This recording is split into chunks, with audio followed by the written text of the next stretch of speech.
But what about what Bernie actually wants to do? He wants the single-payer health system, and he wants to raise wages, but at the same time, he wants to raise taxes by like 9% on middle class.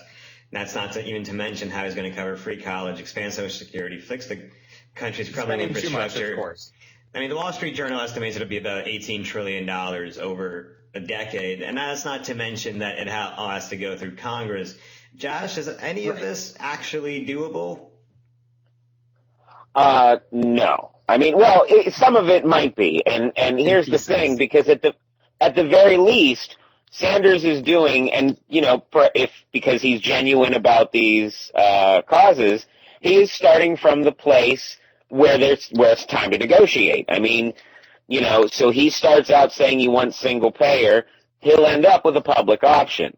Again, this is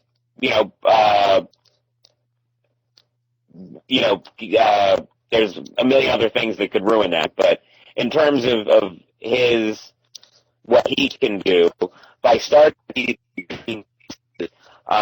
it gives them a middle to work towards. The one reason I think that the Obama administration has always failed is that it makes these rational, measured proposals that then get dickered down into uselessness. And at least with Sanders saying, I want free college for everybody, okay, how about Pell Grants for everybody? You know what I mean? And so expanding Pell Grants, loan forgiveness for national service, something like that, like those programs will come from that desire. That's arguably how politics should work, by the way. Obama last night was bragging, and I mean, I nearly pooped myself. He was bragging that the United States spends 8 times as much as all the other countries combined, or whatever he said, on military, on defense. And we know that. We know the United States, without comparison, has more money spent on so-called defense. 54% of our budget is spent on military stuff. And that doesn't even count the NSA, the CIA, and all these other things in the black programs. Look, the money is absolutely there.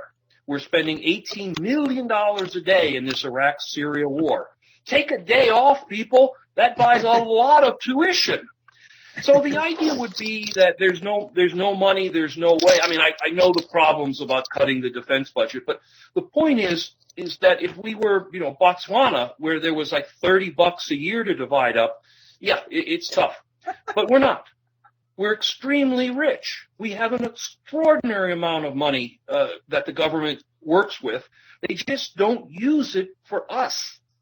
When I was in Iraq, I participated in spending $60 billion to build roads and bridges and schools in Iraq, most of which are now puddles of rubble, with ISIS flags. But the point is we spent $60 billion doing that. If you were to turn around and say, could we spend $60 billion, please, building roads, bridges, and schools in the United States, you'd be called a socialist. That's wrong. Eric, Bernie has some great ideas. Do you think he can actually get any of them done? I think, like Josh was saying, he's listed the extreme outcomes of what he wants so that he can taper it down. I think, realistically, he could maybe get one of them done if he could get elected 2 terms, because it's impossible to do all 10 or whatever crazy things he wants, because it's just too much.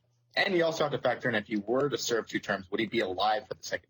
He is 75 years old. That would make him. No. I mean, it's fair, but let's be honest, because he would be the oldest president, I think, in U.S. history, right? If he survives 2 terms. So, more blowjobs in the Oval Office, it'll keep him young. He'll have a heart attack. For sure. On that note, the other thing, being serious, I think he could maybe accomplish one thing, and it would be very dependent on which one he chose. If he focused on education, he may be able to dial it down to, like Josh said, Pell Grants or some kind of subsidies on a state level. Who knows what it would be. If he tried to do the universal health care or some big healthcare plan, that would be a little bit more of a struggle. Tax reform would be tough because the middle class is very against being taxed. The rich are very against being taxed. Nobody wants to pay taxes, unfortunately. It's a reality in society we live. So I think that would be a tough one. When it comes to foreign policy, he doesn't really touch on that as much. Tends to avoid foreign policy. I'm trying to think what other major issues he would touch on. Same-sex marriage is already done now. It's just kind of solidifying rights. So I think.